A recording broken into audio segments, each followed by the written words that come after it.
Good evening, folks. It is 7:01. Call the meeting to order at 7:01. And let me start with our board norms, which are to maintain our focus, communicate respectfully, be present, keep the board productive and effective, and respect the agenda. Do we have any changes to the agenda? I don't think so. No? Okay. All right, seeing none, moving on to the student report.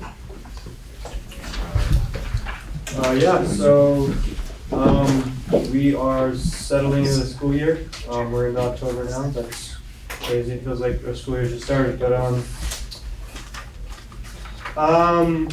the theater department just came out that they're going to do Shrek the musical for their play this year, which is really exciting. I'm a big fan of Shrek, so that's gonna be fun. I'm excited to see what they come out with.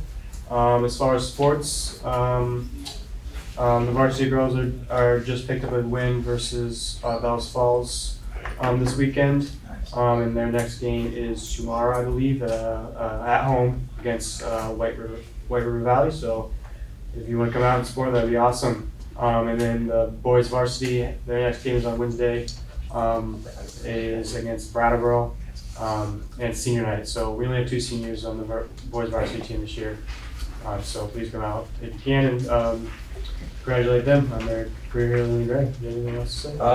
The first session for Up for Learning went good so far. We gave them feedback on how it went. It was a little mushy, but we're going to get through it, and I think it's a good idea for what they're trying to do. And that's about it. All right. I have a question. Yes, please. Colin, are you going somewhere in a week or two? Is he involved in that? I don't think the roster's set yet. Gotcha, okay. He may be, and he doesn't know it. He doesn't know it? Okay. Never mind. Free trial. Cats in the bag. Way to think. Maybe they bump in the press report. Maybe after. All right, well, thank you, guys. Appreciate it. Any other questions or input for them? All right, moving on to public comment. So, as usual, do we have any folks? Handful in here? No board members, you're asking? Yeah. No board members. Okay, great. Excellent. We have some hands up already. Let me go left to right because I didn't see. Karen Hammond in Jamaica. I would just like to say that I don't think Jamaica is ready to make a decision on whether to close the school. We haven't really looked at the ramifications, whether they're good or bad, on that decision and what Jamaica would do. So I would say don't bring the vote to the town yet because we haven't explored it at all. Thank you, Karen. Are we going Sure, in order? sure, Is that okay? Sure. So I'm just. Go ahead. Oh, Paul, did you have? No, go Oh, ahead. okay. Jessica Pollock, Jamaica. So just to build on what Karen said, when sort of looking at the concept and how quickly it came about to ask for a vote, I had contemplated having an opportunity to spend at least a few weeks obtaining a highest and best use analysis of the building so that I, as a member of the select board, could be giving some good insight. This may just be a timing issue, I understand that, but there are funds for the town to do that, and we could even potentially leverage the consulting firm that the board already used because there's just a huge amount of information available. But at the very least that, and one of the things I think that brought that home, certainly for me and probably for Karen, is last week we had a very well-attended town meeting with respect to the kickoff of our new town plan. And in addition to a very high survey, there was a Survey Monkey, we had an extraordinarily high response, like, nobody had heard of a response that high. And certainly one of the reasons that was driven was because of the discussion of closing the school. And then we had a full house at our meeting room, and one of the topics that was of active discussion was the decision of the town to close the school. So I just personally feel we would be in a much better position to have a meaningful conversation with our electorate if we were able to do some measure of a highest and best use of the building. Thank you. Appreciate it. Yes, sir. Yeah, Tristan Johnson, New Fame. Your proposed articles are missing a clause. Either you need to say in perpetuity or for the foreseeable future until such a warning suggests that the subject be revisited. But at this moment, it looks like you're saying that you would close these forever. And I think that may not be what you really mean to say. So I would encourage you to edit those two proposed articles in some fashion to put a time frame on what you want to do. The other thing I wanted to ask was, is there a published document about this unification plan that I can have a look at and read? Is this something Stevens and Associates put together? Yeah, everything's available on WCSU's site. Where would I find that? Wyndham Central Supervisory Union site, and actually, Bob, if you want to. Yeah, so if you go to the Wyndham Central site, upper right-hand corner, you drop down, and all the different school boards are listed there, so you pick West River. Yeah. Then it brings you to the West River site where there's a bunch of documents, and I believe it's under reports, and there's a whole section on long-term planning. Yeah. If you click on that, you'll see the slideshow that we presented in the 3 community meetings. Yeah. And a bunch of other documents as well, including the actual report from Stevens. Right. In the end of the slideshow, there's a 1-page slide that has a ton of links of all the different documents that are related to it, including the building study reports from the state, and all those things are all in there. Right. Those are nice. Yeah. Pretty So, so basically it's a website search to get all the data, correct? Yeah, it's on Right. it's on that one. It's all in the board's website. Yeah. Yeah, and I echo entirely this comment about best and most appropriate use. I think that's an outstanding thing to have on the table and make sure it doesn't get lost in the conversation. Thank you. Thank you, appreciate it. Just one point on that, so I believe both of these were vetted by our legal team. correct? Yeah, I can talk more about that when we get to the old business. Yep, great. Yes. Tammy Clausen, Townsend. I just first of all want to start by thanking all of you for all the hard work that you have put in to these meetings. It's been a grueling process. Right? And we'll just talk over that. Anyway, I just wanted to. Nope, that's us. You just muted.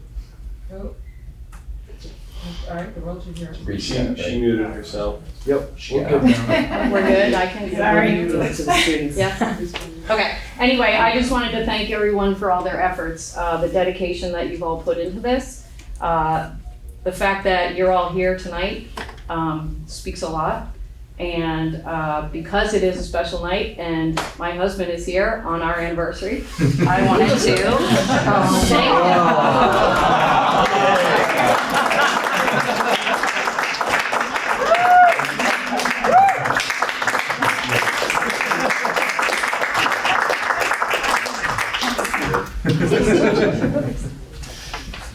Wow, okay, I don't know what to say. You're out of order. Speechless, that's a first. Wow. Yes, please. You know what, sorry, my peer here from Townsend reminded me, I was kind of not focusing on the language, but I had a similar thought, which is, just from reading the articles, I think if you're asking for a permanent closure, you need the town to also resolve to buy the building back for $1. So if that's the intention, that piece is missing. And if that's not the intention, then, say that again? Yeah, so we can get to that, but that's Okay, it's a all right, so separate just, topic. right, it Yeah. would need to have all the language in it, yeah. And thank you and happy anniversary. Thank you. And actually, another thank you, Drew Hazelton, who's not here. Karen just told me he's down in North Carolina. Yeah. So a thank you to Drew in his absence. That should be mentioned, yes. Yeah. All right, thank you. Any other questions, comments? Am I missing anybody? No? All right, seeing none. Yes, let's move on to old business. So, Bob, what has transpired in the, I don't know, what, 4 or 5 days since our last meeting? Yeah, I barely recovered from not having a Friday night meeting, so that's good. But yeah, so after the last meeting, I was charged with getting language developed from the attorney. So I reached out to Pietro's office. I was handed to Mark McDermott, who does a lot of their building stuff for Pietro's firm, and sent him a copy of the articles and explained to him what the intent was, and this is what he came up with. The first draft he came up was actually simpler, and so I asked him a couple of questions when I saw the initial language, and he said, well, let me take that into account. So, for example, the language around the on or before and the giving the authority to, if the board so chooses, he added that language purposely because the question I asked him was, well, what happens if a town voted yes, but then the board, for whatever other reason, something else happened, something changed, decided not to? Would we be tied to the fact that the town voted yes, we now wouldn't have the choice to back away from it? And he was like, well, so he worded it, that's why he phrased it this way, so that if something changed, the board would actually, the town is in essence ceding the authority to the board by saying, by a yes vote to give the board the authority to close it, and the board wouldn't be bound to close it at that point if something happened. And then of course a deadline, and he pushed it out a year, so it gave us some flexibility to think about how that might play itself out. So those are the two modifications that he made. I did ask him a little bit about the second piece, the sales to the town element, and what he said to me was that's the town's responsibility to ask that question, not the school district's.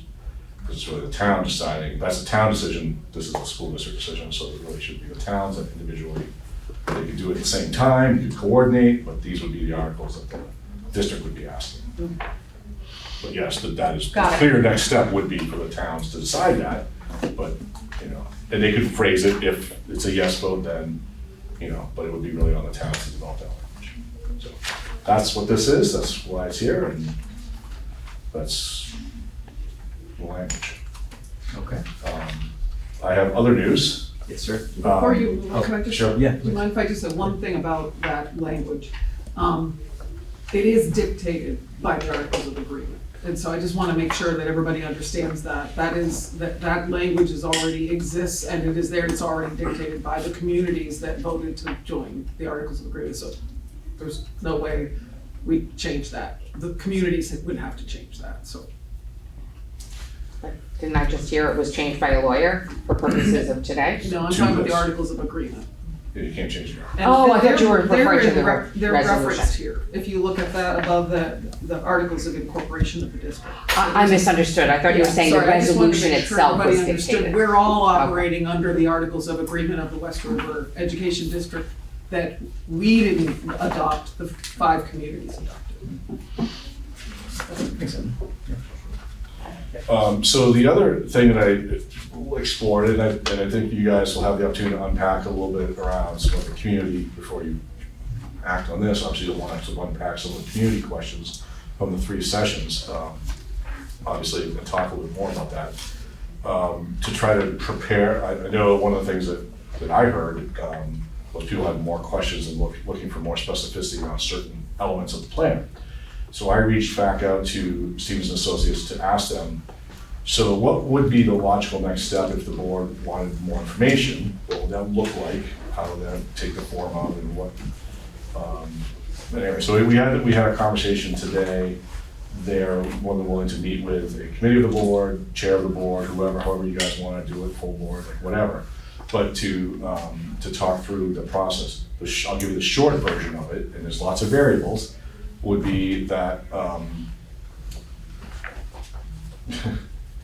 is that this, so the feasibility study that was done was really about to do this one specific thing, to narrow down on the details around permitting, the installation, if it's a temporary structure, the real program delineation, which gets into the staffing elements and the space layout and all that, and the timeline and so on and so forth.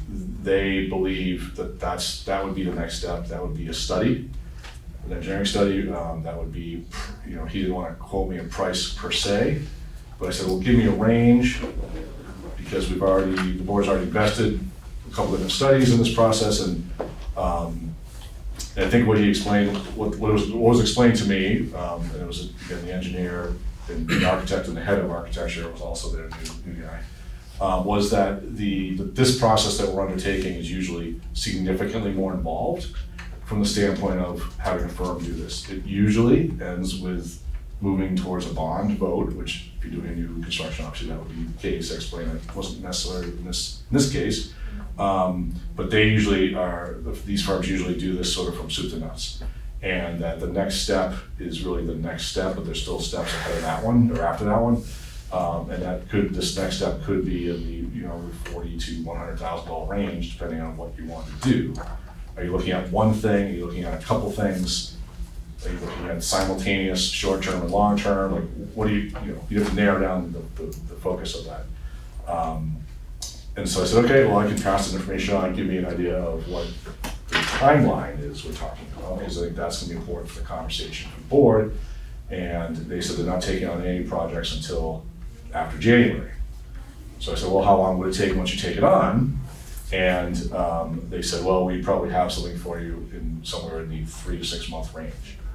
So potentially, if the board decided to move into that direction to do a further study, if that's something the board decides to do, you're probably not gonna get the results of that further study until the end of the school year.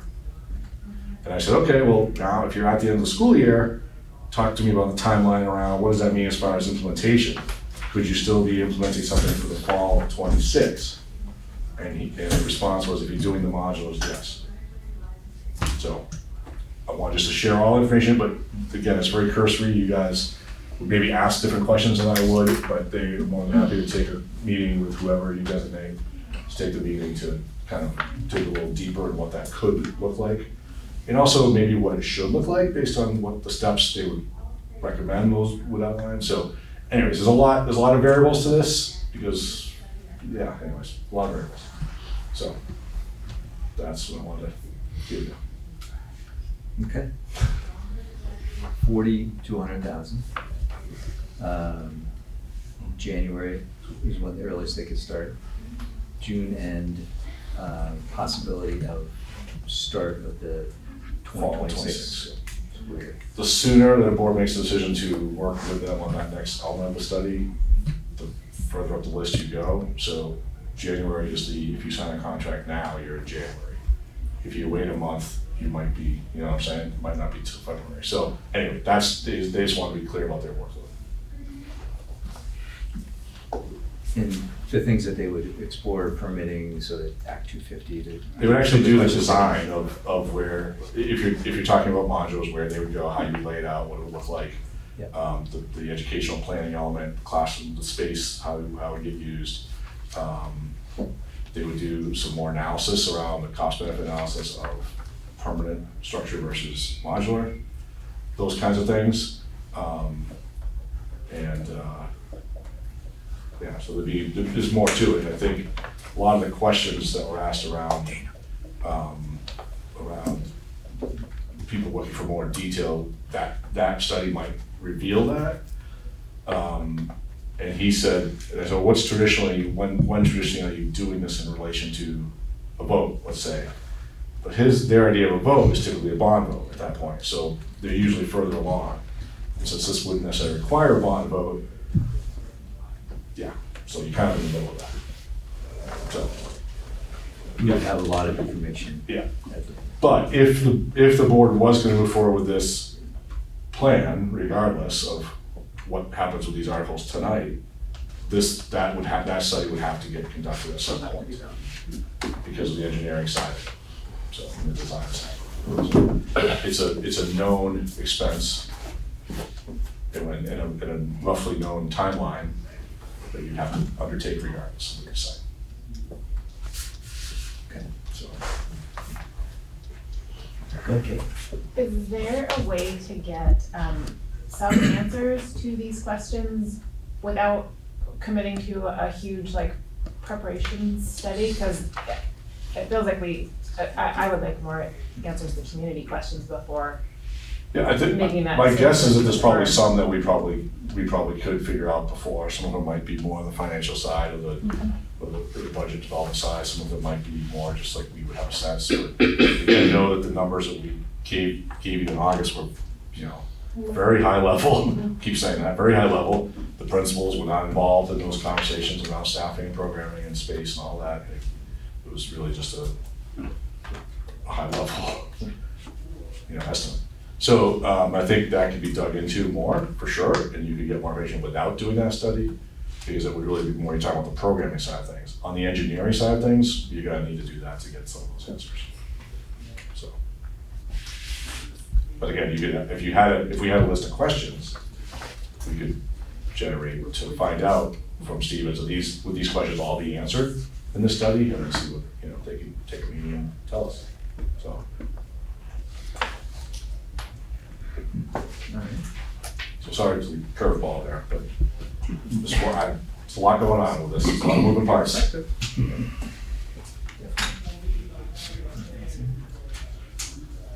I would Yeah, mind. please.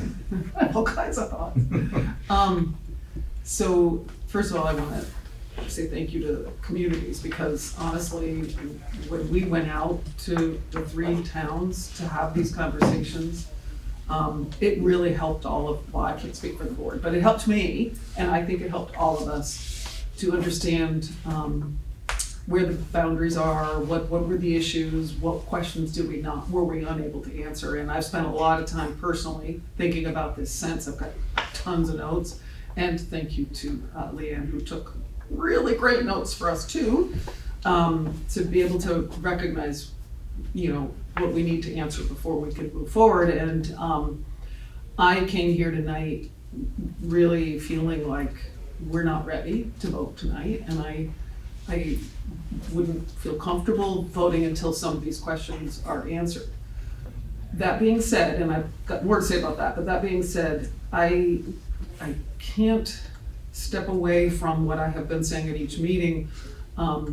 We are in a situation where we're hearing regularly that property taxes are too high, the cost of education is too high, we can no longer afford the education that we're providing in the manner we're providing it. So I say that at the same time saying that the answer that we have proposed to the communities, which has been in front of us for weeks now, months even, maybe even years to some degree, is still an option to answer that problem. But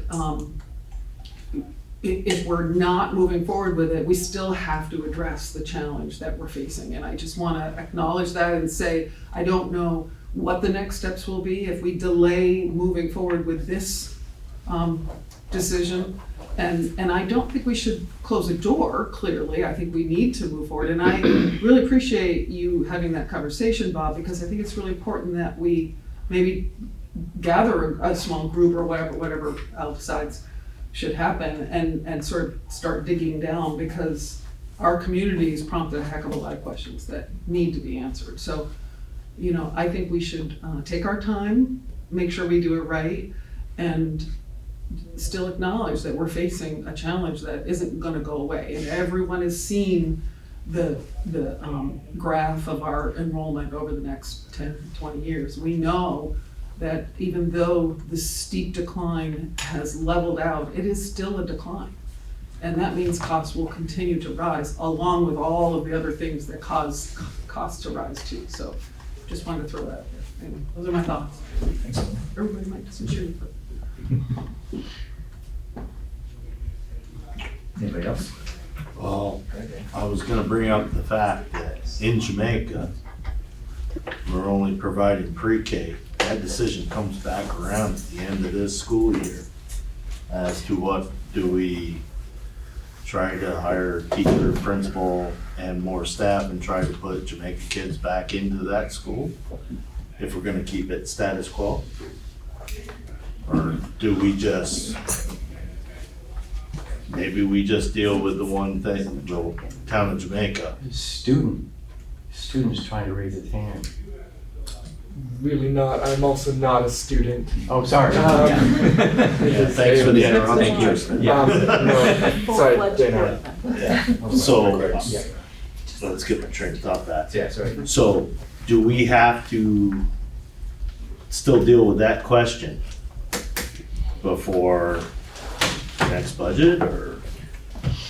Because even if we don't do all of this, we still gotta deal with that one part.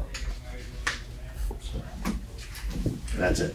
That's fair. Yeah. And actually, if I could just add to that, the timeline on that, quicker, Mhm. right? I I mean, I know you guys know that, but I mean, budget development's gonna happen sooner than some of the other pressures that you might have for different things. You know, I mean, I'd love to know the answer to that Sooner. going into December. You know, it's not that far away, it's 2 meetings away. But I think that gives it a fair shake, that if you decide you want to restaff it, that gives us an opportunity to look, Mhm. you know, with due diligence, and it gives Heidi the opportunity to build a budget that's gonna reflect that. So, yeah, having that direction from the board would be really important. Which I am looking for some direction tonight on the new business. So quick follow-up, if I could. Yeah, sure.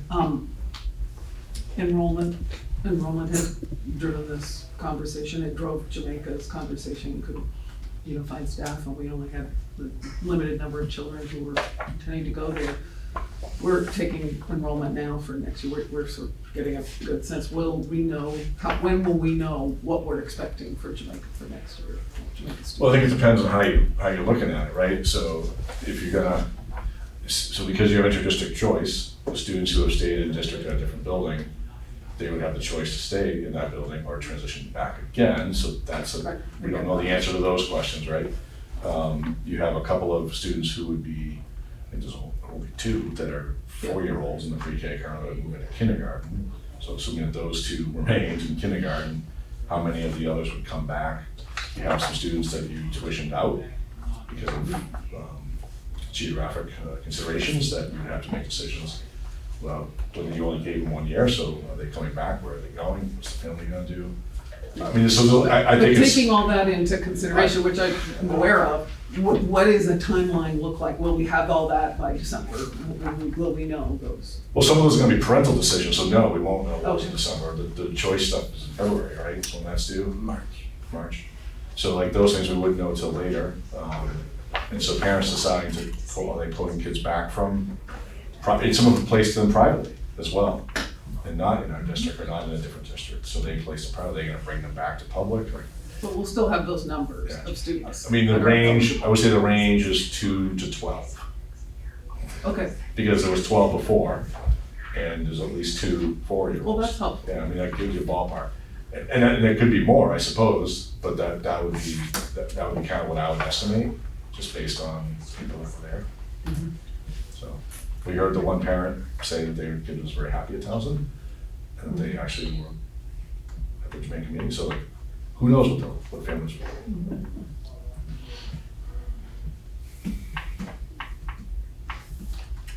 Any other thoughts?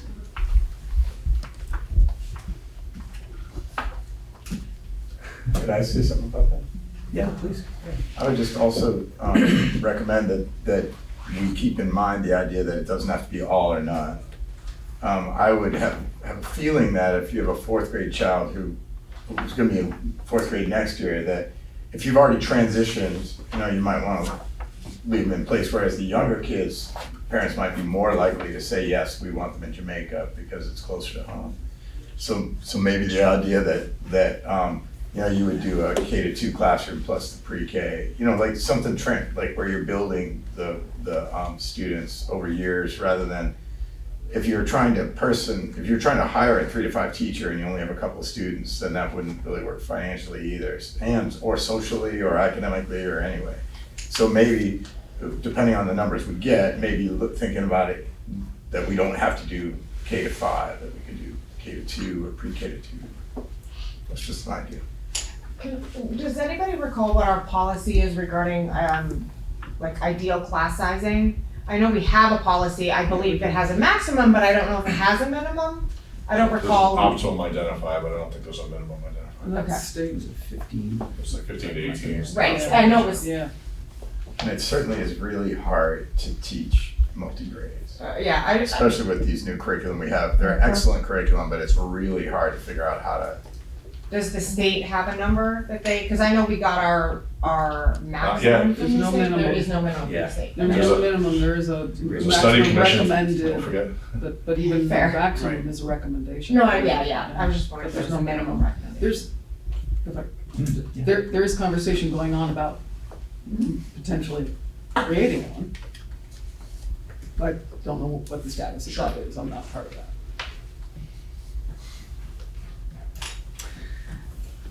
All right, well, sorry, did you have?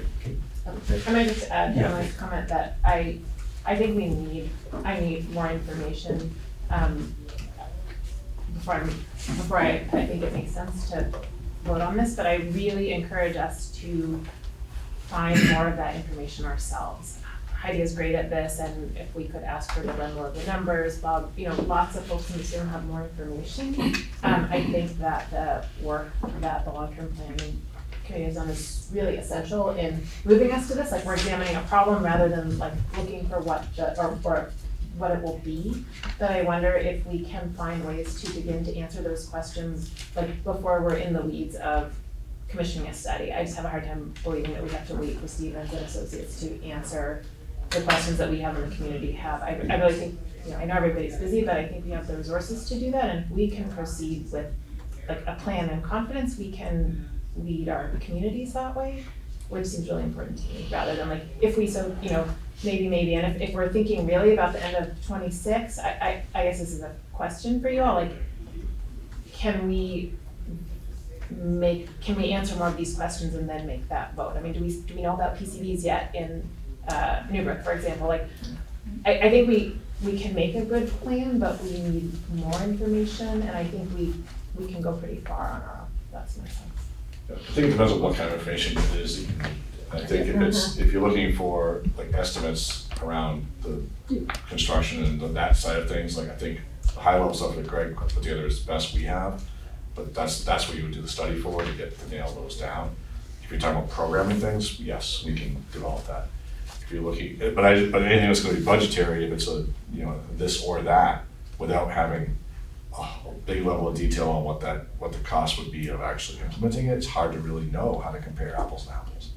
So that's my only concern, but I hear you. I think there's a lot of information we could provide if the board wanted to go through what some of the questions you might have, what you heard from the public, what you need answered before taking these or some other articles on. We just need to know what you're looking for information. Go ahead, Nate. I was just thinking, I think we really need to narrow down the bare minimum that we're looking to get from Stevens and Associates and a firmer price. 40 to 100 is quite a range in price, and I wouldn't want to be spending on the higher side. And then you come up with this plan all stepped out, you know, step by step, and then not be able to implement it because we don't have the support of communities. So I sort of agree with what you're saying, how far can we go on our own, but also can we narrow down what we're asking or what the community is asking for more information, and then go from there. So let me just ask this of everybody. It seems like we're kind of striking a happy medium where we want to have more information.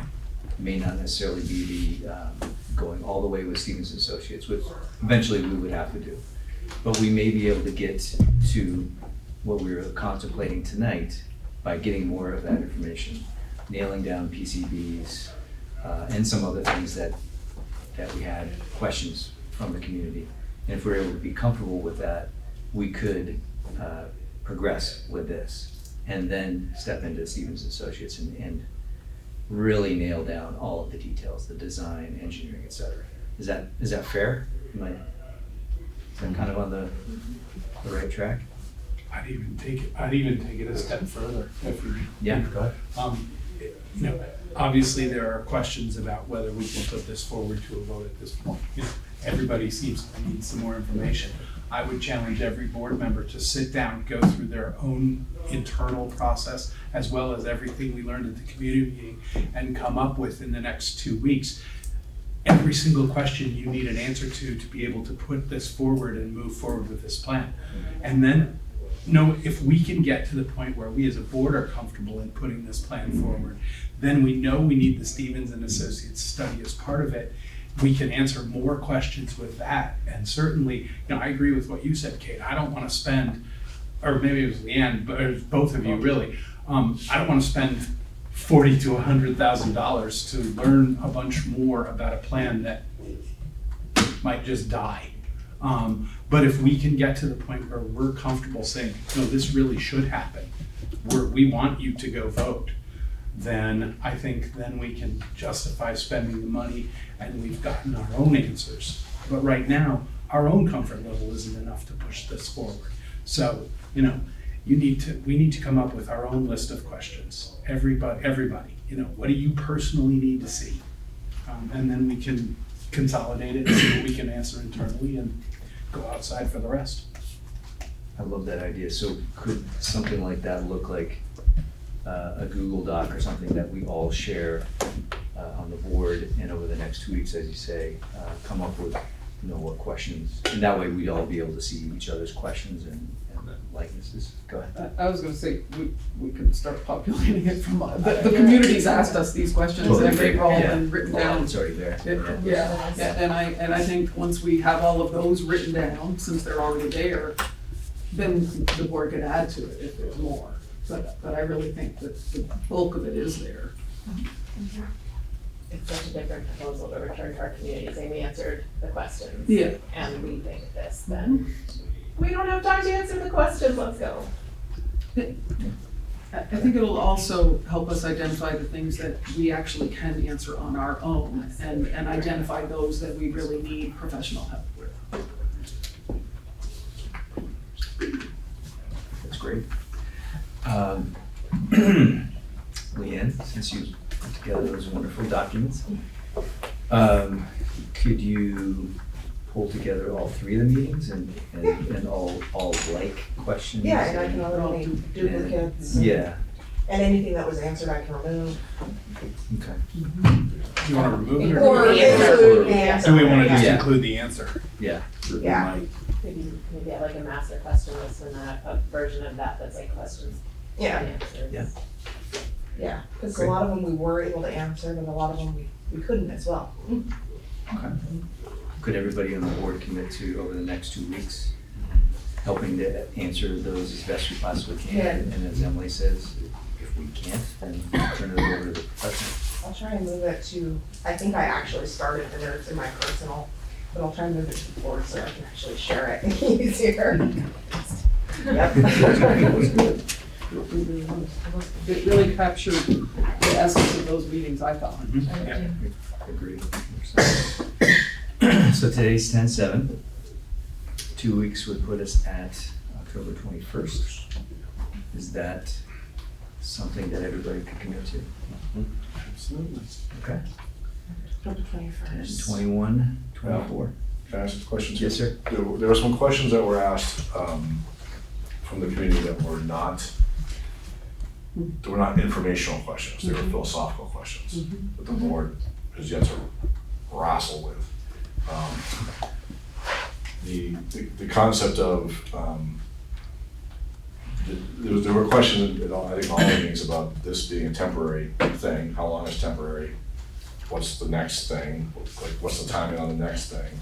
People were curious about what's the thinking on that, is there study on that, what's going on with that? So that's like one, sort of the dichotomy between temporary and more permanent, let's say, that's one area. The other area we hear questions from that we're getting more philosophical were about what happens if one town, like how are you gonna rectify that?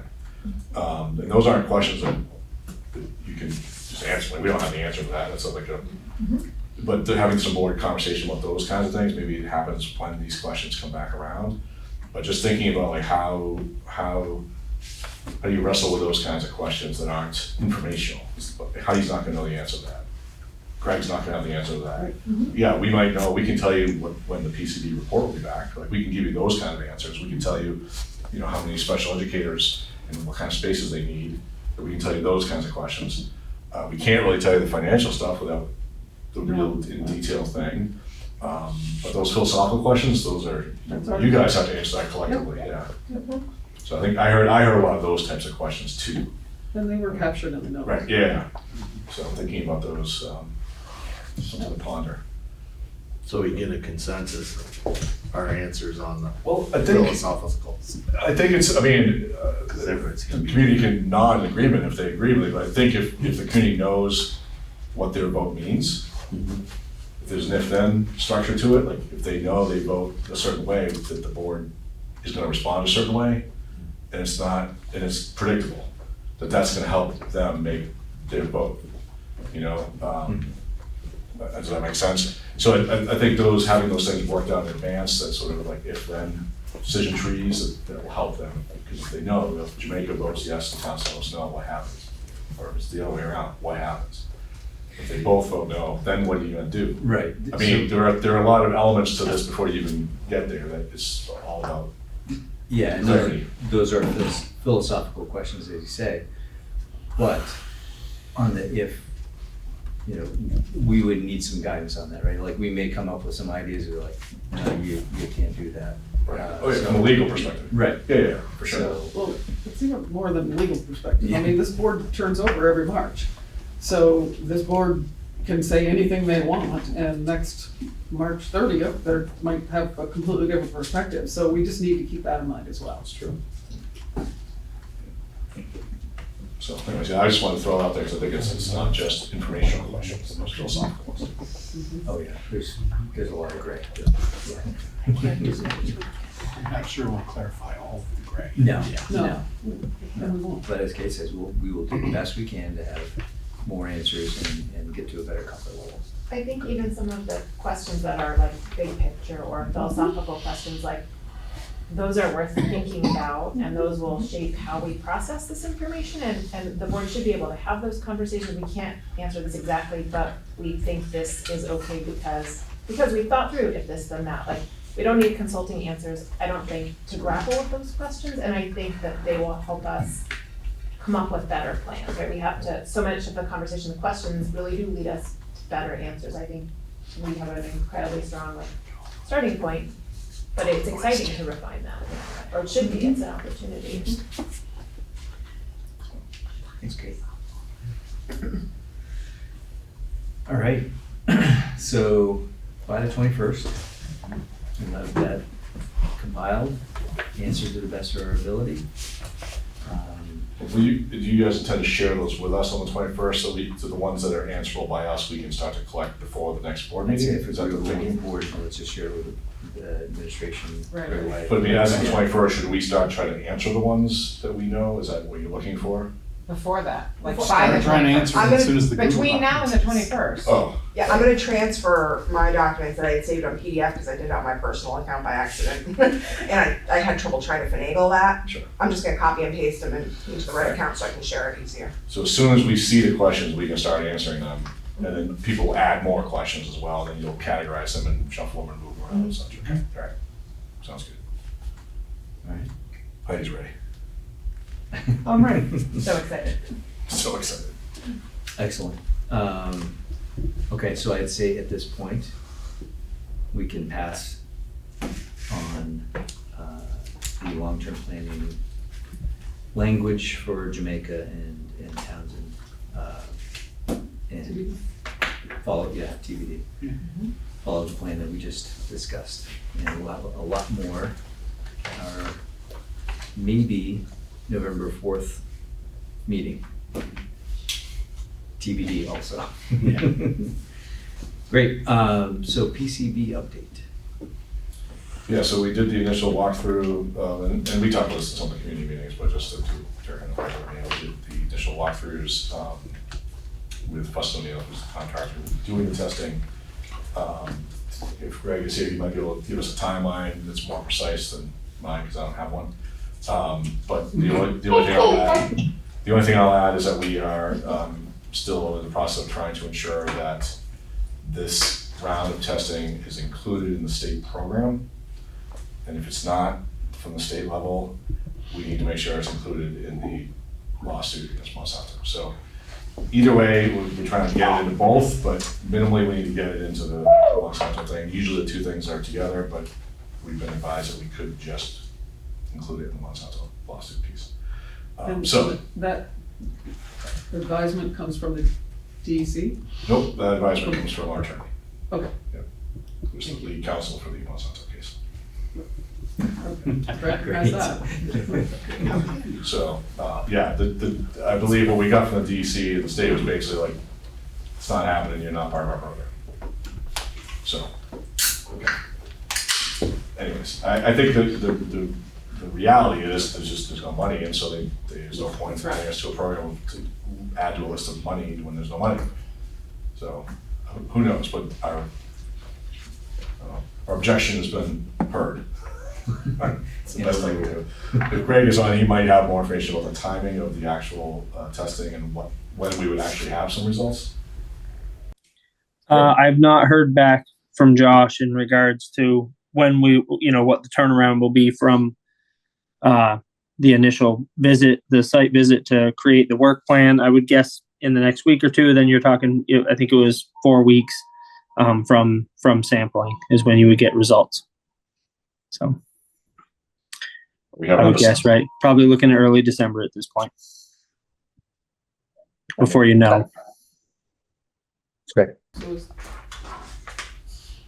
So if we're pushing this off, we're not in any rush to get that done, right? I mean. Well, I mean, unless the results of that change, you're thinking of what you want to put forward to the voters. Yeah, but I mean, everything else in there is the same scenario. Correct. And again, just to remind everyone, it's not the entire building, it's the original 4 classrooms that are part of the main original project. It's been 2 additions since those do not. They're trying to say, let's table this. And roughly percentage-wise of the building, that's how much? I would say a quarter. Greg, you think that's a quarter? Yeah, maybe a third. Okay. Yeah.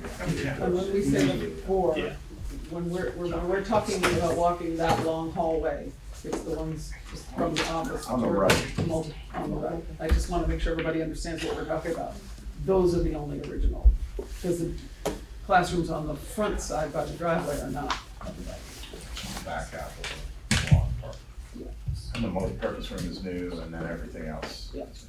Just Or different degrees of new. I know because I went to those 4 classrooms. I attended those 4 classrooms. So did our school attorney. I know. Right. I know. He was younger than me, but he was there. Small world. All right, anything else on PCB?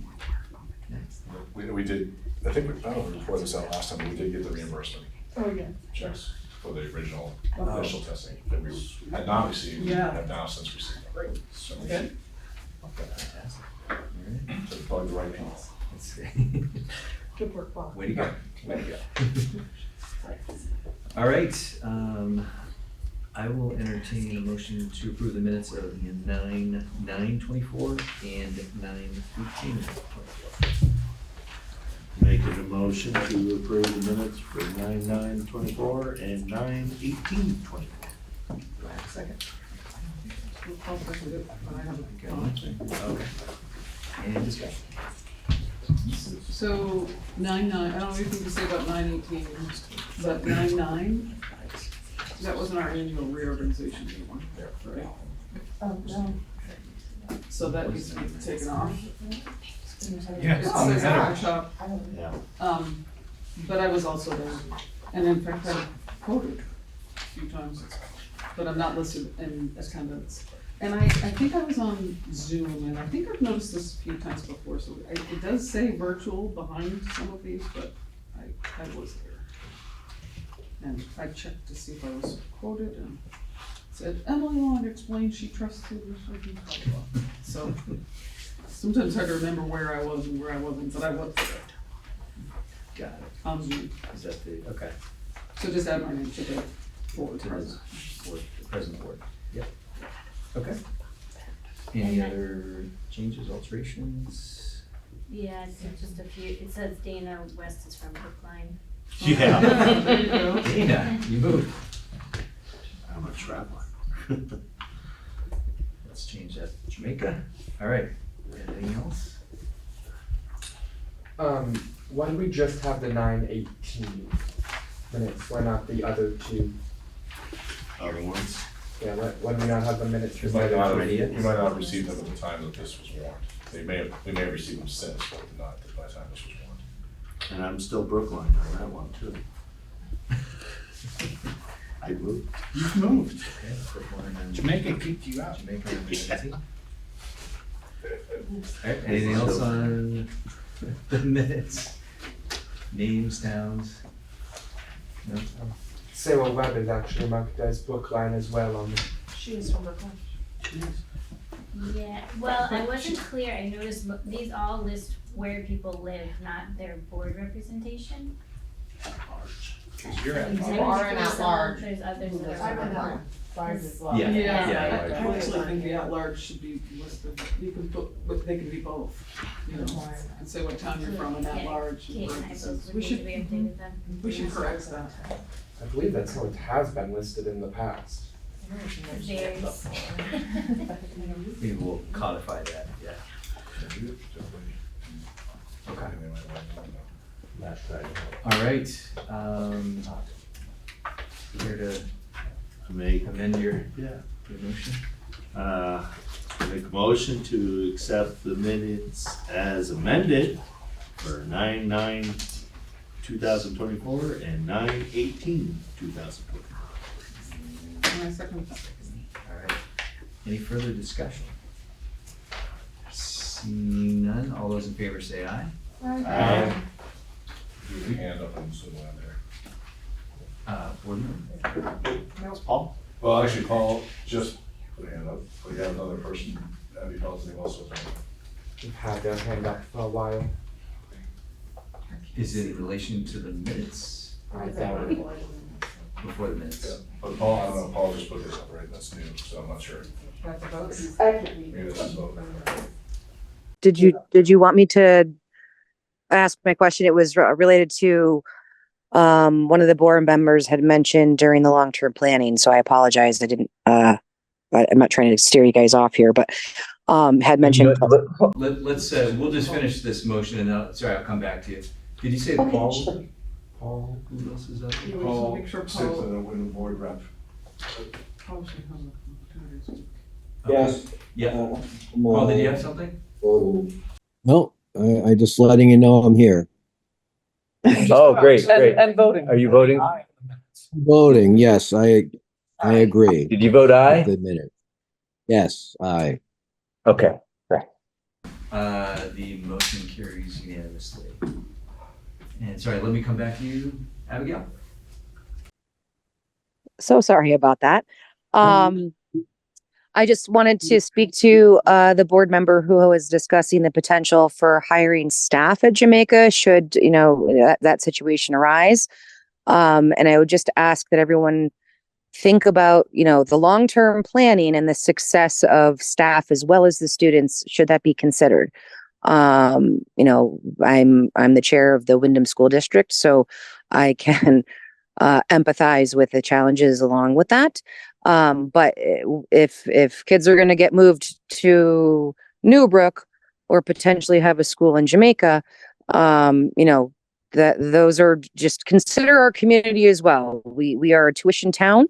So if that is a decision that should be made by that community and that is the path, that's a longer term planning path that ensures the success of staff and students.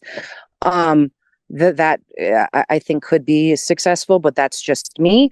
But again, if it's going to hinder the long-term planning and not be successful and only be done for a year or two, that is, not necessarily always the best path either. So I just wanted to speak to that if that planning should move forward. Thank you. Great, thank you, appreciate it. Correspondence. Yes.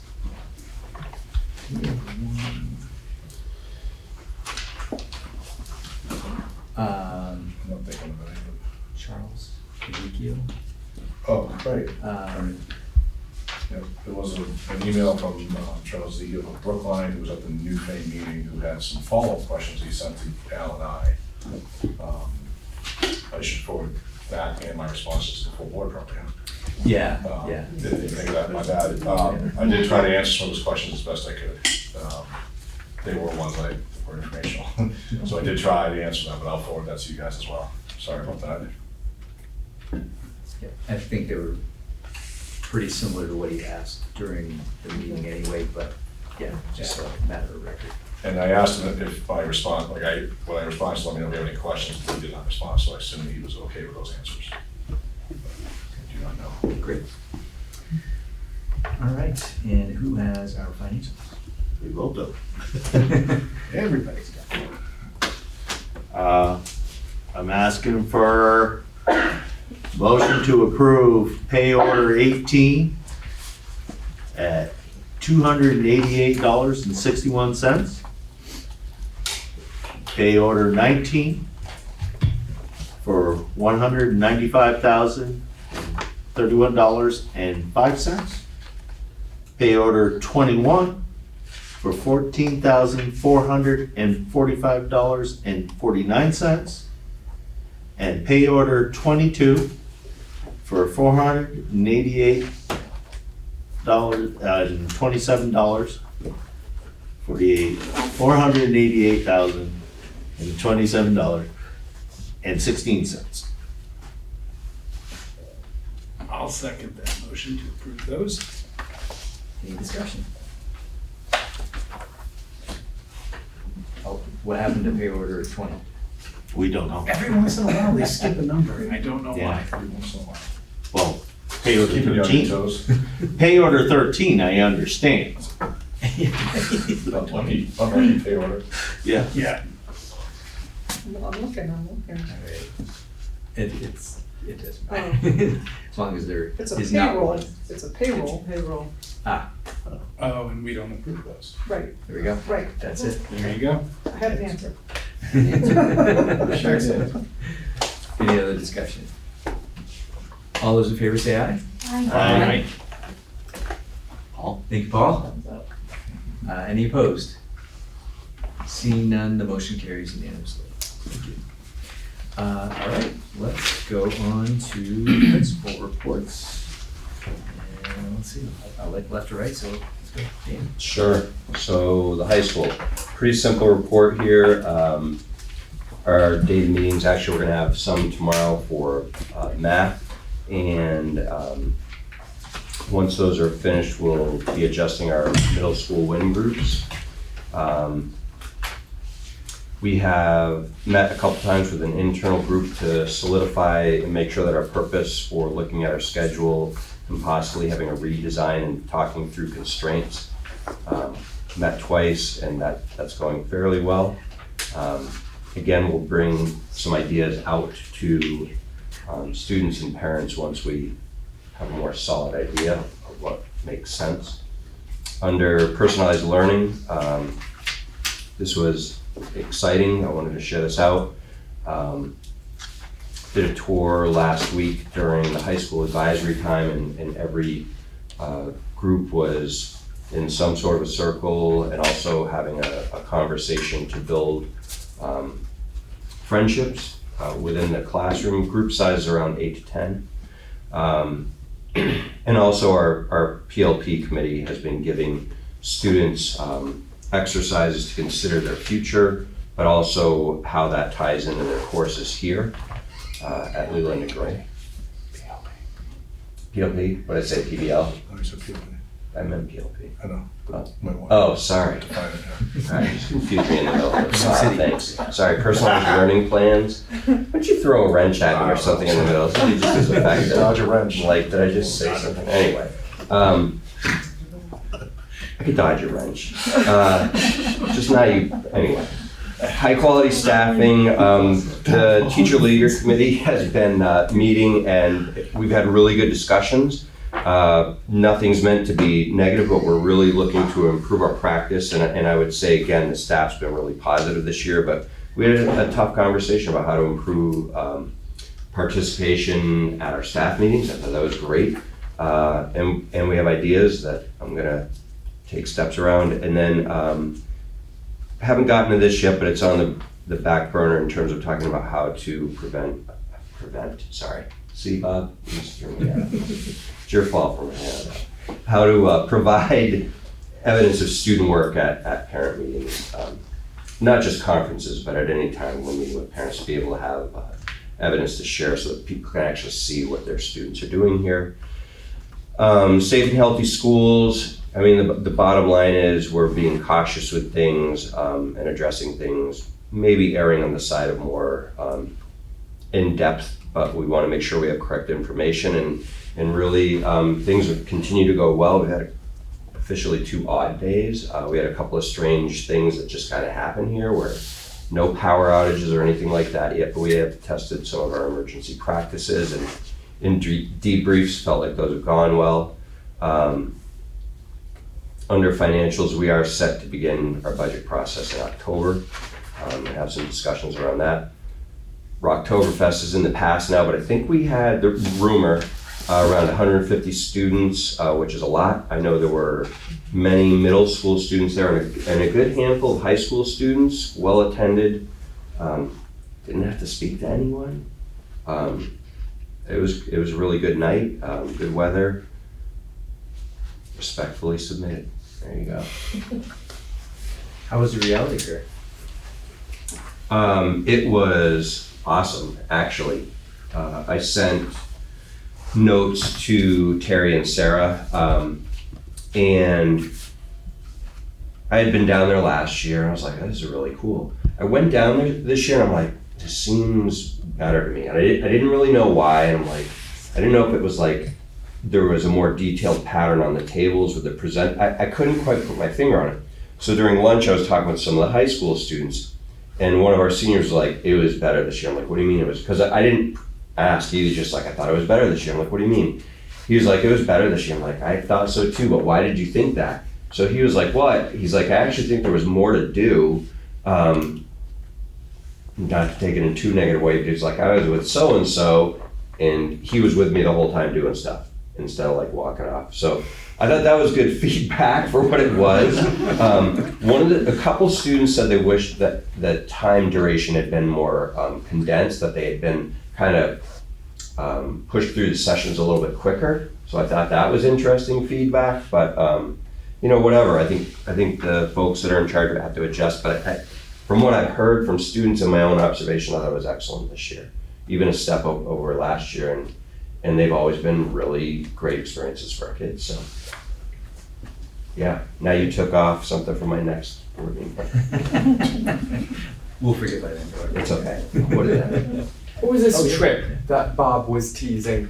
It hasn't happened yet. Okay. It's And not so you- official, it's not really Leave planned him out. something for his next report. I'm curious as to where. When you get a blank sheet, all right? You know why. We tease it a little bit though. Sure.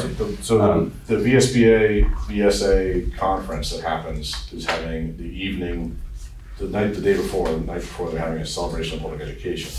And schools have been invited to like share something that they do. So we only regularly sharing something that we do. How about that? Is that a Yeah, good that's a teaser? good tease. Okay. Yeah.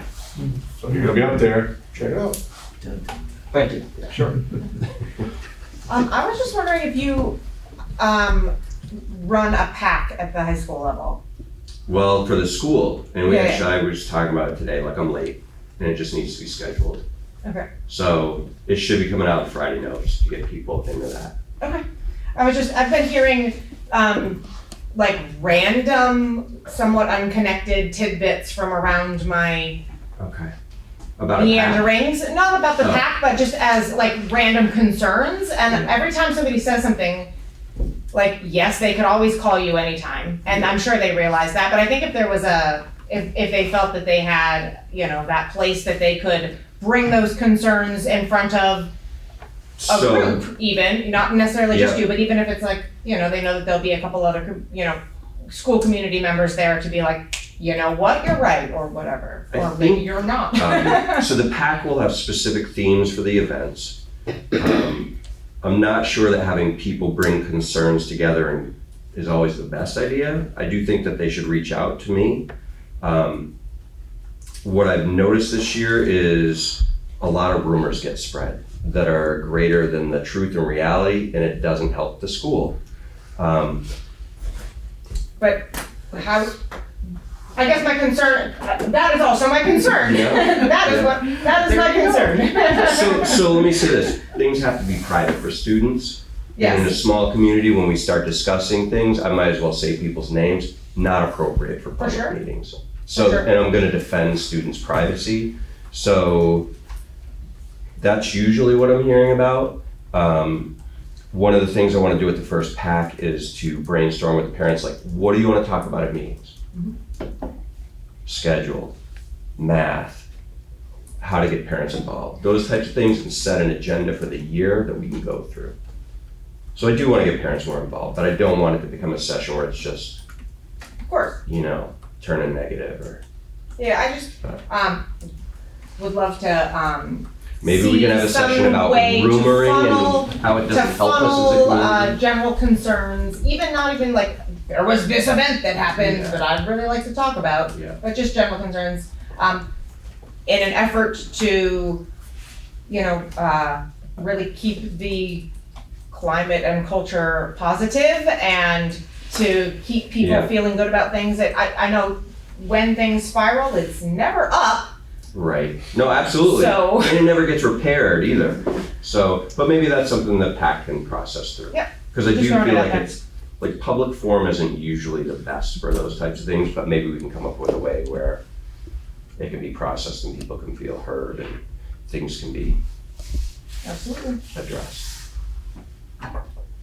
And as one more thing, as a side note, very much looking forward to hearing what movement is happening on that scheduling committee. I know you said they've met and have some more work to do.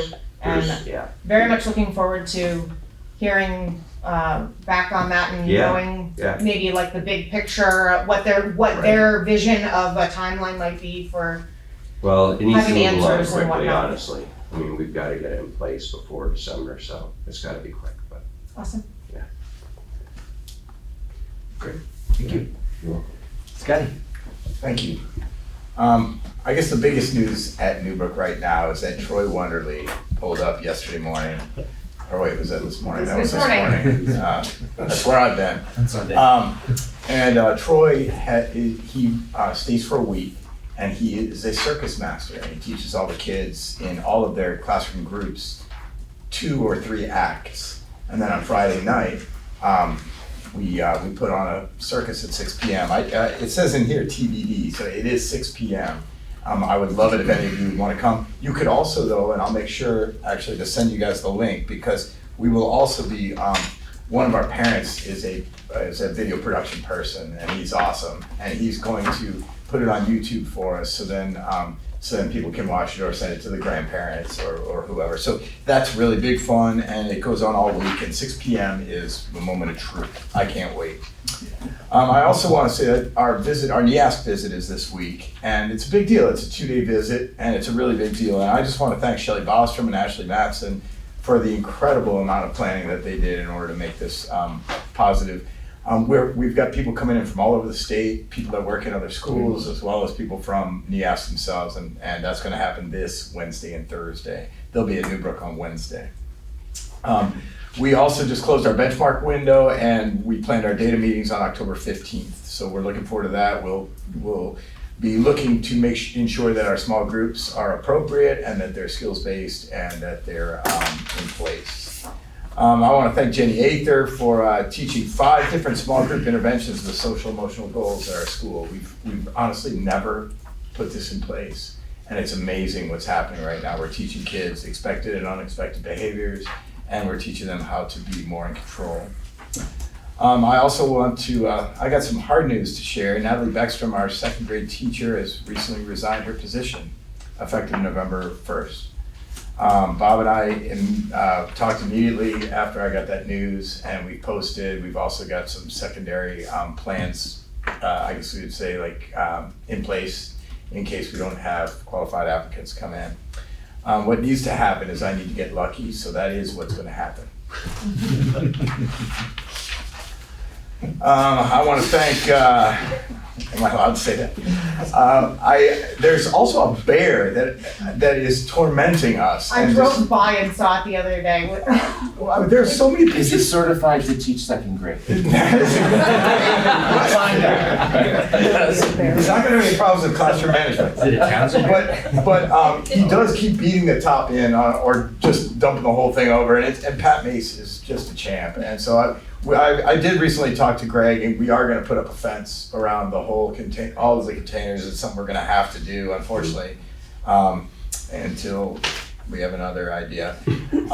Finally, EL is going extremely well, and the thing that's really cool about EL is that I can learn the themes that they're working on in one of the chunks, and then I can come back in and hear extensions on those discussions and see them reading texts that are also tangential. Just recently, though, Jen McCusick, she didn't physically deliver, but she ordered and got the supplemental text for each of the classrooms, for each of the modules. And I just want to just give you an idea what that means. What we're learning is that it's when I went to college, I was taught that repeated readings were the best thing you could do to encourage fluency. So like reading along with lyrics in a song that you know real well, things like that are really helpful. What we're learning now is that increasingly complex texts are the best thing you can do for kids. And so what for each of the modules, we're given a box of books that are from picture books all the way to novels about using tools, or about why kids go to school, or about, you don't know the one on the top of your head. Or overcoming learning challenges. Human rights, thank you. So because of that, the kids are going to be able to choose other books to read about something that they're already primed to read about. And I can't tell you how beautiful these collections are. So in each of our offices, I'm sure you did the same thing. We had to organize and check them all in, but it's so worth it. And I'm just so excited about that. And I just wanted to thank Jen McCusick about that. And that's all I got. Please come to our circus. On what day? Friday, 6 p.m. Good one. Thank you. Yeah. Congratulations. Oh, by the way, congratulations on your anniversary. And thank you. Yeah. 29. 29. Big one next year, Italy. I won't be here. Randy. I will just try to pick out a couple of highlights. As my colleagues have said, the NEASC meeting this week. The elementary schools have completed the benchmark assessments. We've conducted our data meetings. One of the things that was kind of exciting for us to do this year is that in addition to looking at the benchmark assessment data, where we're looking at the students' data, how they performed in ELA and in math, one of the things that we tried to pepper in a little bit in the discussions this year is looking at a little bit of their behavioral data and their attendance data as well, to start to have a little bit of the conversation about how that data all plays in together, right? And even though we're only a few weeks into the school year, how one of those impacts the other. And so that's something that we're gonna start to do more of as we continue to have those data meetings over the course of the year. But really look at how one of those pieces impacts the other, and sort of triangulate the data that way. But Bloom groups have started and we're off and running. Classroom teachers from Townsend joined their counterparts at NewBrook on our half day to discuss EL and how it's been going.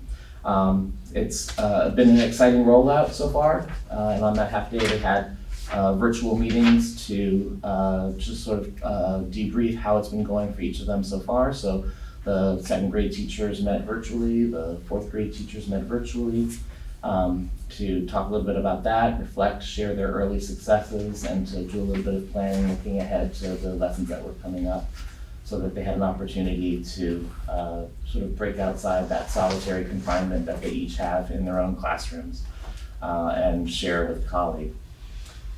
What else would I like to tell you? Well, I was hoping that tonight I would be able to get out ahead of something and give you some fair warning. On September 24th, we got a memo from the state about a change in staffing requirements for substitutes for pre-K that was going into effect on October the 1st. So in addition to, for pre-K substitutes needing to be CPR and first aid certified, they also need to have some of the same qualifications as regular preschool staff, and that they have to have professional development hours, which typical substitutes do not need to have. But it is required for preschool, and they decided to make that change effective October 1st. That's very helpful. And today's October 7th, and both staff members in our preschool today fell ill. And so today I had to send a message out to the families of our preschool class that unfortunately tomorrow I had to cancel preschool for them because I don't have qualified substitutes who meet that new criteria. Because since October the 1st, we haven't had an opportunity to inform our substitute pool that they need to meet that new threshold and train them up to that new threshold. Voluntarily, they'll have to achieve those professional development hours that they'll need in order to meet that criteria. But we're gonna work with them in order to get them there. And this doesn't just impact Townsend School, it impacts every preschool, right? Including private childcare centers? Yes, and so I called several colleagues today, just saying, I'm reading this right, and they said, oh yes, you're reading that right, just to make sure. And everyone has the same concerns. I just seem to be the first person that it has hit in this way. So unfortunately, I had to deliver that unfortunate news to the families of our 3 and 4-year-olds that we will have to cancel tomorrow. So I was hoping tonight, as part of the report, to let you know that this is something that we may grapple with if we are unable to secure a sub at some point. I have some other creative ideas in mind of ways that we might be able to. I have a quick question for you. If, I'm just curious, if the pre-K classrooms are in the same building, how would that affect the ability to cover, do you think, if you have one? Like, would you be able to share the staff? It's all about the numbers, right? It's all about the numbers and the people that you have in the rooms. So, but both the staff members, the teacher and the para both have met that criteria, right, to be in the room? So if you had the Jamaica class in its current size in the Townsend building, you would,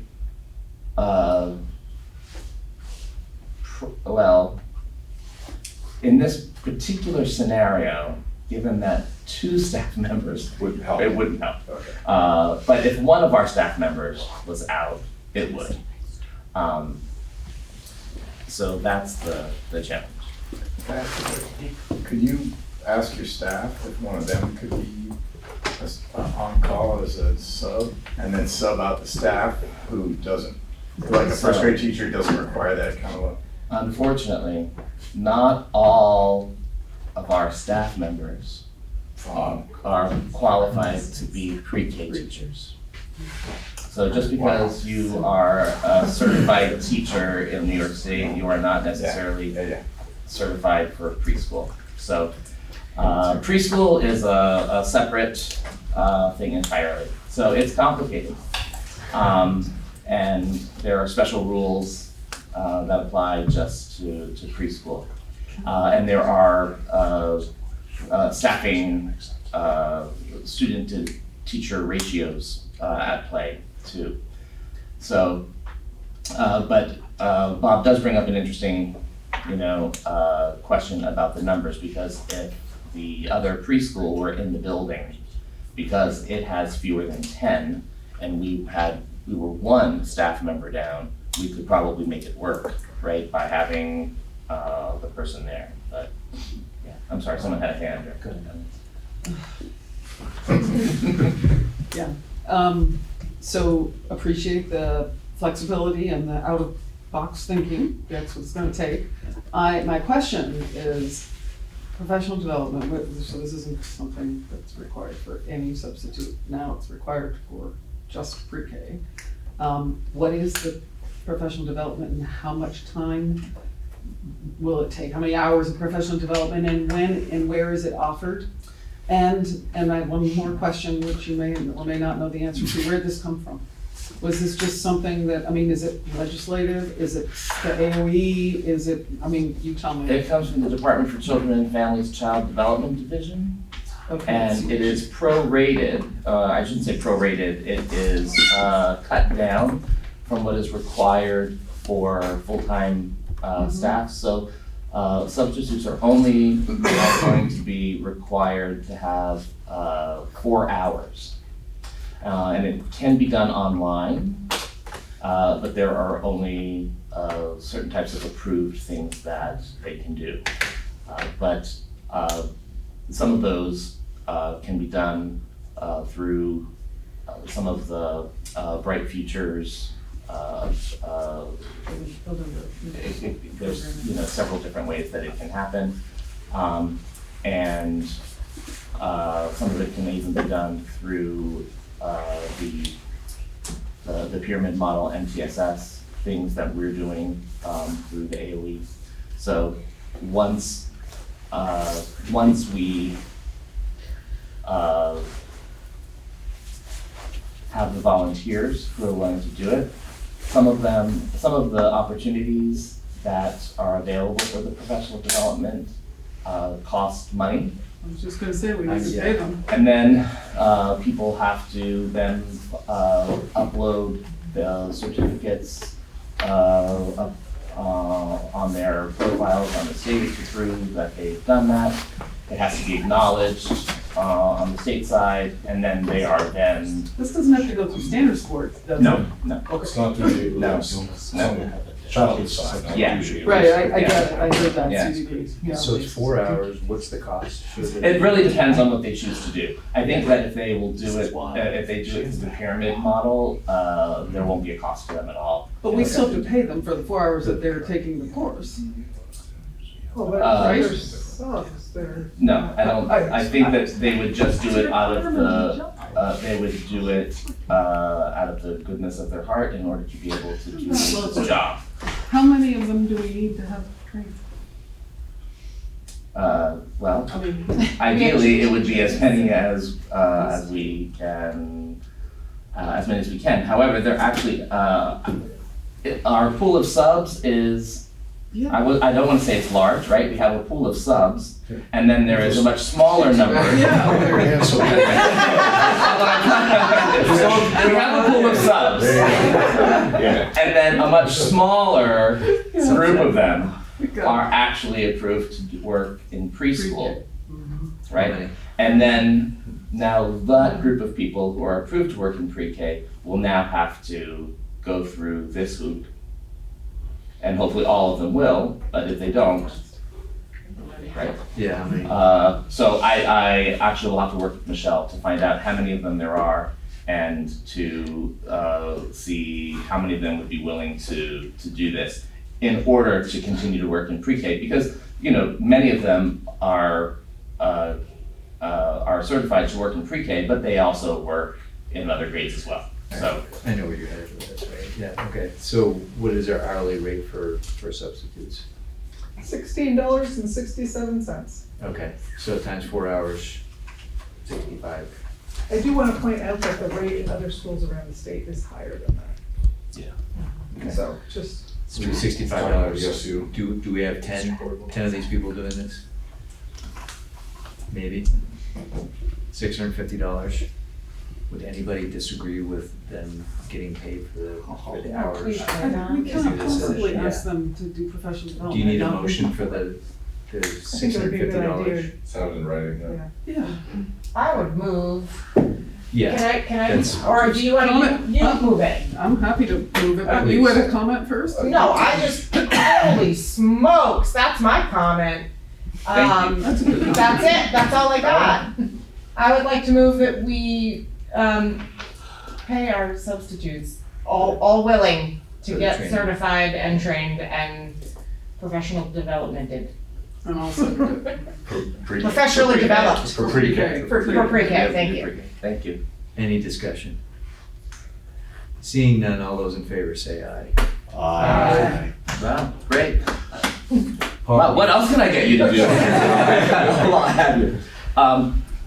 Since I took so much time with that, I think that the only other thing I wanted to pull out of here is that our school's PBIS team at the end of the year last year submitted a summary of their work last year to the Vermont PBIS group, and their work is being highlighted at this year's annual VT PBIS forum on October the 16th, where they're going to be publicly honored and given a certificate for their work, highlighting their work among the best practices for other schools to learn from. So congratulations to the Townsend PBIS team for their hard work last year. Congratulations.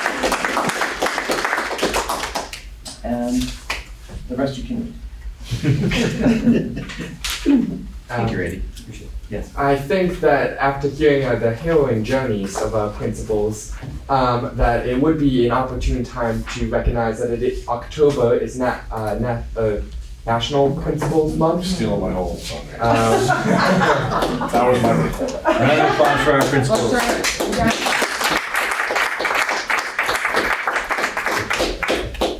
And now you don't have a report, Yes, Bob? so we move quickly. Yeah, Mike, you're up. I will add to that, and just let you guys know that Heidi and I are going to the BSA Brattleboro joint training Wednesday, Thursday up in Killington. This will be my first one. Last year I wasn't able to go because I was sidelined with a bunch of other random stuff. So that will be exciting. And then the BSA conference is coming up in a couple weeks as well, which we mentioned earlier. So some great professional learning, and I've shared this with a couple of you guys, but I spent the first 2 days of a semester-long experience at the Georgetown Core School of Public Policy in a certificate in education finance course that I shared some data with Emily. I don't know if you got that, those things I sent you. Yeah. I do. Interesting. Thank you. Anyways, I'm learning a lot about sort of the economics of school finance from a bigger picture. Heidi has done it on a recommendation from Lori, who had done it several years ago as well. It's a pretty cool program. So a lot of professional learning going on there. And this week at Brattleboro. So looking forward to that. And yeah, October, Principals Month. Early October, there was National Custodian Day. Yeah, the fourth, I think it was. Something like that, yeah, second or fourth, something like that. So, yeah, so that was also, you've seen my new newsletter that I'll be using this year. Highlights of those events that are happening, different things that are happening throughout the different months, so. Yep, oh, right, and save the best for last, Yeah, right? right. Best for last. Tomorrow, you may have heard that our interim secretary of education is doing a listening tour around the state. So tomorrow evening from 4 to 7 is the Southeast Region's opportunity for this. They have 4 different strands that they have, where they're gonna listen. They have one on college and career readiness, which Mr. Quadro will be attending. They have one on academic proficiency that Jen Husick will be going to. They have one on mental health and associated costs. Yep, and so Heidi and Stephanie are both gonna go to that. And they have one for boards around finance and costs. And Rich Warner, representing the SU, will go, and I will go with him to that one. So we're going to Springfield tomorrow to the listening tour with all the other SUs, to tell the AOE how it is down here in Wyndham Central. So that's happening tomorrow night. That's all I have. All right. It's a full week. Yeah. Well, thank you for mentioning folks in custodial services, and I know Greg's out there, but hey, we have the best team in the business, and round of applause. I think it only proves that Greg doesn't read my newsletters, because he hasn't commented on the fact that we have a picture of him in the newsletter. Yeah. So I've heard nothing from him, so I'm guessing maybe he hasn't read my newsletter yet. He missed it. He missed it. All right. So, Heidi, I believe you're up to the budget. Yep, just, so I've started working on the SU budget, putting numbers together. We have a ways to go on that. I have meetings planned with principals coming up in the next couple weeks. We currently have an audit going on this week and other meetings, so I'm looking to the board. My timeline was that at tonight's meeting, the board would give some direction as to what the first drafts might look like coming to the board in November, or actually I have it for December's meeting, the first draft for December's meeting. I don't know if you're ready to do that. I don't know if you feel like there's a lot you want to talk about at the next meeting and then make a decision. We will continue to be nailing down sort of the SU budget and assessments, but I will be getting ready to open up all these other school district budgets. So what's your pleasure? Well, folks, based on the early discussion, I think we probably need to nail down some answers to questions over the next couple of weeks, and be much more prepared for our early November meeting to discuss plan and tracking. I think that's kind of where we're at. Okay. Sorry. That's okay. I mean, I'm prepared to do multiple, I was talking to Lori, I know there's a lot of questions, there's a lot of different versions you could look at. I'm prepared to do a couple different versions if that's what you feel like you need. But Just I go would volunteer for that. Yeah, so I knew it was coming. I beat you to it. I would just look for some specific direction. I don't want it to be wide open, so. So even two directions is still good. Right, Because then you right. have two different things to show. I understand you have a lot of decisions to make, and, October 15th, I should know what the insurance costs will be. It won't be, December 1st is the average they give us for when there's a proposed yield. Obviously, that's not written in stone and can change all the way into July, but as we get a little further in, we're working on, the student counts are being done currently, so that by December 1st, I should have, so if there's some direction given in November, by the time I come to a December meeting, I might have narrowed down some specifics, even if it's a couple different scenarios. Does that make sense to everybody? It does. Okay. No idea. Yeah, I just wanted to I just want to express my caution around us requiring or asking for more than one budget. I'm just gonna say we've done it in the past, and there's always one that you don't use. Yes, And right, I it's a lot of work. don't want to take have you or any of our staff take on something that we don't need. So I just am asking the board to be really careful about whether we decide that we're going to do that, because we have to make a final decision, and I think we'll know a little bit more. I also want to just say something, go back, because we started this conversation. The document that Leanne is putting out, that one will be sent to us to work on individually on our own, not on a shared document, right? Because I'm gonna just do my thing, which is we're a warned board. If we're more than 5 of us or whatever, if we're 6, we're even if we're doing it electronically, so we should be joining together. Is it possible to make comments without discussion, though? Yeah, it just can't be, but I just would caution us, we can put input, but we can't discuss anything. That has to happen at a warrant board meeting. Right.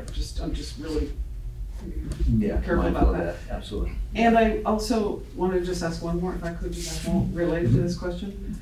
Does it make sense, because we're on a tight time frame, and then again, you know, if we're going to be asking for any more out of our staff, I want us to be very prepared and clear for where we're going in November at our November meeting. Do we want to assign a few people to sit down?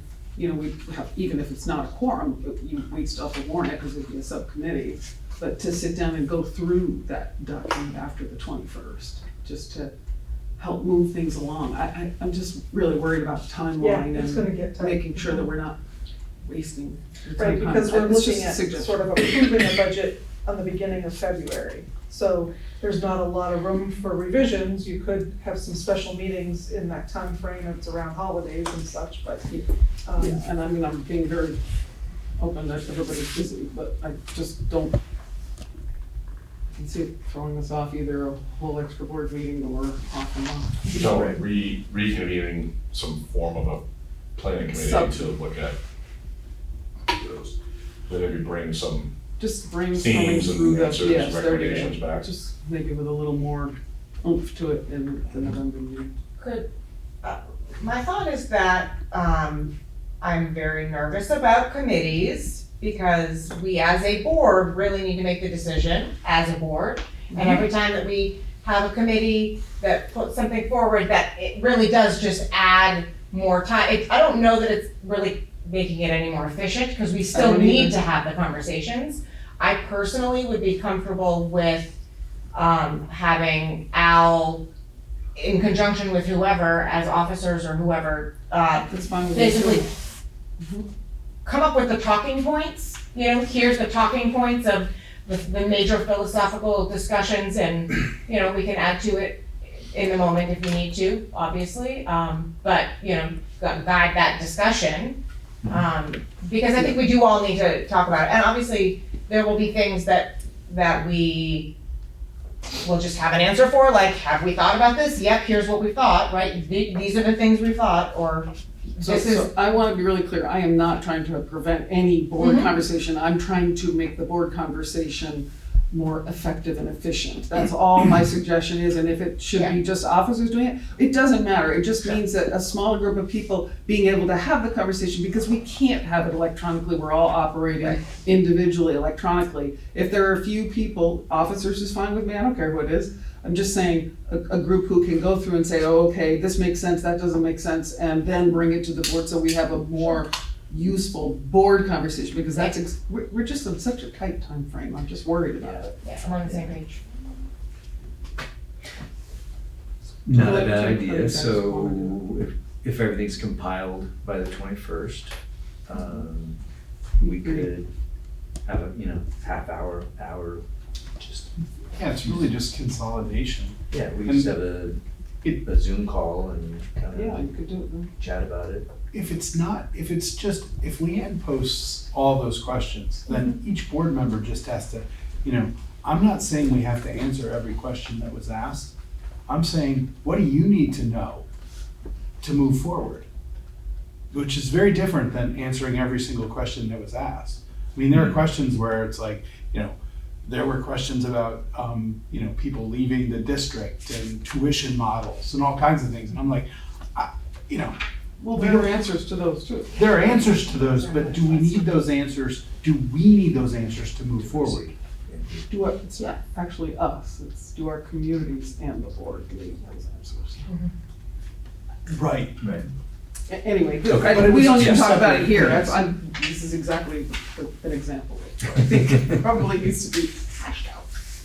Can I just ask a question, maybe it's implicit, but is there a mechanism for managing the workflow and answering those questions, or was that just gonna, do we not need to ask about that? Like, there's all these questions, will they self-distribute and, come back, or does it need to be a little bit of direction? And forgive me if I'm getting too. I really opened up a can of worms, I'm sorry. No, I've been wanting to ask all of you, just wondering where we go with that. Maybe it's a non-issue, but that's a lot of information that's gonna be somebody's responsibility to turn around. Kind of exactly my issue. I don't know, like, even if that's you all, or, I don't know what the mechanism is, but Yeah. maybe I'm surprised, I don't know, maybe it just, things work themselves. So maybe the answer to that is maybe there's a subcommittee that takes a look at the questions and decides which ones need to get answered and by whom. And that's what the subcommittee does. And then we take that assignment, if it's for us, then we answer it. If it's stuff that has to go back to you guys for more philosophical discussion, then that goes back into the hopper for a future board meeting. Yeah, I'm saying the list that we're compiling is the questions, not the answers to the questions. By the 21st, it's not each board member has answered the questions to the best of their ability or contributed to a discussion. It's just the question.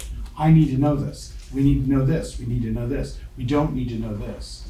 Or this has already been answered, and that's as much as we need to do. And then the subcommittee can figure out, okay, here's a way to make sense, and here's who's going to answer these things.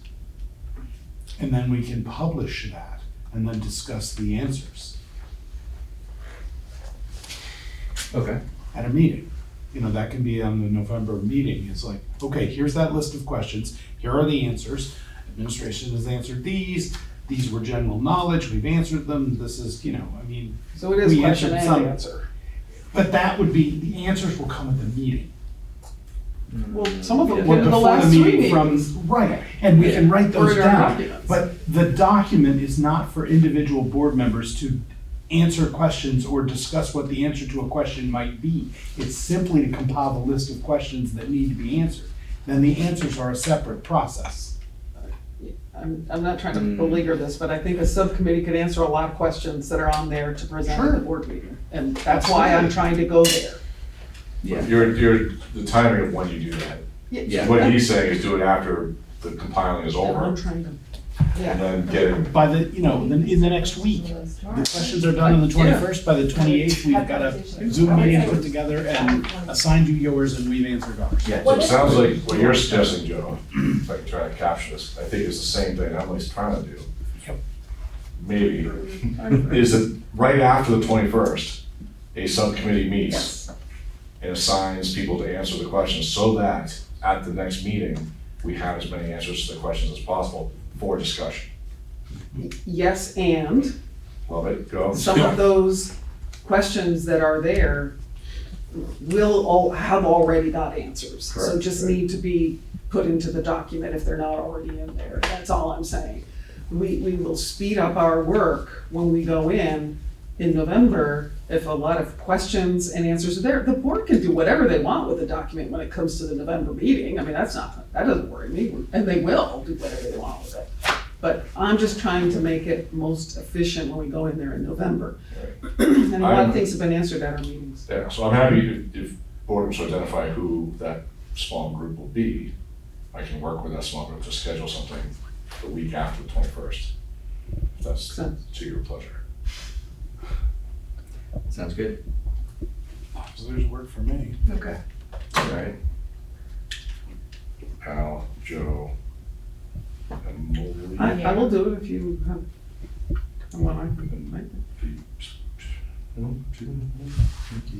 You guys an officer? All right, so the 4 of you, I will reach out to and try to schedule something post 21st. I'll schedule it before, but for after 21st. Okay. Does that work? Yep. So to be clear though, what Leanne will do is compile everything. Get rid of duplicates. Yeah, get rid of duplicates. That's great. Yours is the most important part. Yeah, the clean version. And from there, we'll answer, as you say, a lot of the answers are probably already there. It's just plug in. Even in your document. Yeah, yeah. Yeah, so Can I, just on the schedule of all of this, do we need 2 weeks to put a list together? Because I feel like, I personally, I'm not gonna speak for anybody else on the board, but I personally feel like the lists plural that Leanne has generated from the community questions would be more than what I needed. Mine's right in here already. So, I mean, I don't know that, I don't need to add personally, Got it. new questions, unasked as of yet questions, to that list. And I'm just wondering if it's, could be. I plan I on was doing just it being Monday if respectful that of helps, because I don't work, so. Okay, I was just being respectful of your your time. Let's leave it to me. So But yeah, whatever. yes. If a week's You good tell enough. us, Leanne, is a week, I plan on working on it Monday, that's my availability, so. So it won't even be available to look at for a week. I mean, yeah, that's the only availability I can guarantee, let's put it that way.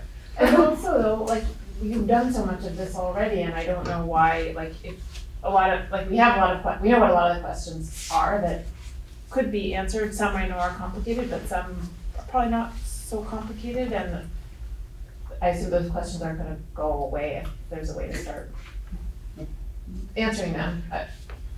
Like, right, because you've already done so much work, we have so many of the questions already, those great documents. Yeah. I don't, they can, oh, I already answered this one, I don't have to answer it again from the board, might let folks start answering some of the questions we know we have right away. I think we're all trying to say the same thing. So I'll give you a week and then at some point, Tuesday or after So next it's gonna week, take maybe. 2 weeks because the board has to leave for at least a few days with it. I'm so confused. So it'll take her a week to get it, and then the small group will meet. Yeah. And that'll take a week or something, right? Yeah. And then we could meet as a board. Is that what you're saying? Is that your? I thought we were just trying to we aren't scheduling a separate board, we're just trying to get for our prep next for meeting? our, I mean, I didn't suggest that, I mean, I didn't think you were suggesting that. The four of An us get extra board together. meeting. No, I'm saying, this is to. Oh, no, for an our extra board next- meeting? No. This is to prepare for the November board meeting. Yeah. And I'm fine on condensing it as much as possible, that's all. Yeah, we could meet and then we could distribute what we come up with to the full board in preparation for the meeting on the 4th. Works for me. We're in. Kate? Hey. Hang on.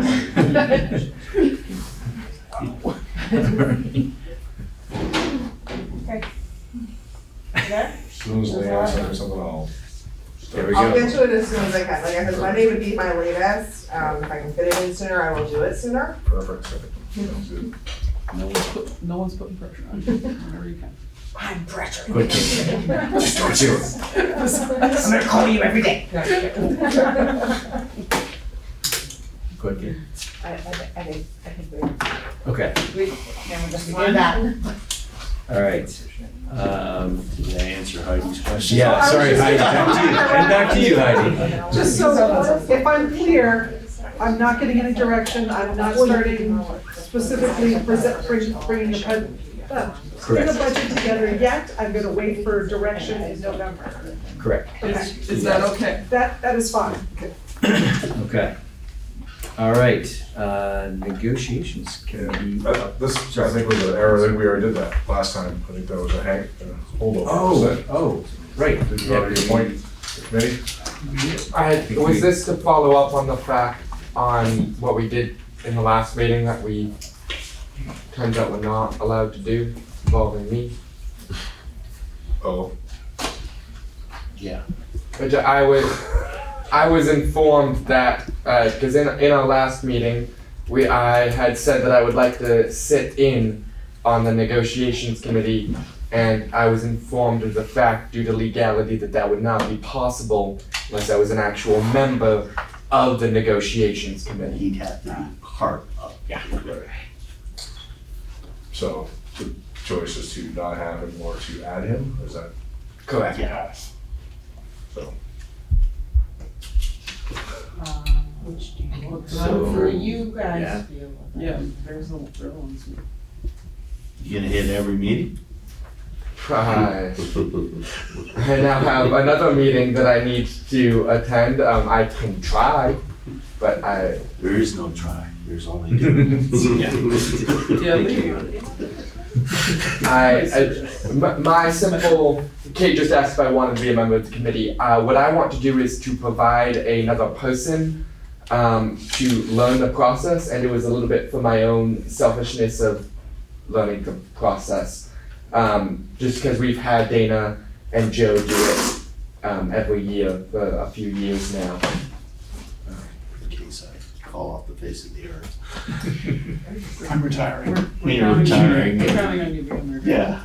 It feels like a good idea to me to let somebody be a part of it as a more, a quiet member. But the process isn't for observers, right? That's all I'm saying. There's a process Yeah. you enter into when you're into negotiations. So if Peter wants to be a part of it, we should appoint him as an official. For sure. That's all. And there's a seminar And then tomorrow you're by a full- VSBA for board negotiations that you can go to at noon. Awesome. Yeah, as long as there's no 911 calls going on at that time, I'll get right on that. Perfect. It's all in. But Or, it's important. Yeah, right, yeah. So I'm So just you deal curious, what, if Peter decides that he doesn't have the time to be a full bore, active participant in every single step of this process, and then everybody says, okay, then we don't wanna appoint you because of that. And then one of our current members, for whatever reason, chooses not to or cannot continue on, and we have no person who is familiar with the process or comfortable doing it, that puts the whole board at a disadvantage. Well, or don't negotiate without support from administration, and I'm not speaking for you, but I've negotiated for years, Yeah. so you don't do it without support from administration and from an attorney. Yeah, you use an attorney. We do. So it's not like you go in, and the odds of having both would be unusual, but we haven't had more than 2 or 3 people ever do it, and this has never come up before. So, I mean, it's been years since we had 10 people in the room, and I remember having that, and that was a nightmare. And that's when we went down to a very small subgroup, doing it on both sides, and came to an agreement on that. And I'm just very mindful of an agreement we make for the process of negotiations, that we don't change it partway through. If somebody has to leave, we will appoint somebody in their place. There's no question about that. But I just want to make sure that if somebody's in the room to negotiate, that means you can't go every third meeting, because a lot happens at each meeting. And that sets the other side off, because then they have to repeat, and it takes a lot of time, and they're really busy too. And that's all I'm trying to say. So if someone else wants to do it, if they want to be a third one, and these two say that would fit into the process, let's appoint somebody, but just understand the commitment. I wouldn't go more than 3. But, Yeah. But definitely, because of the smaller committee, it works better. But yeah, you gotta be committed to it. Can't miss any It meetings. really should be. Yeah.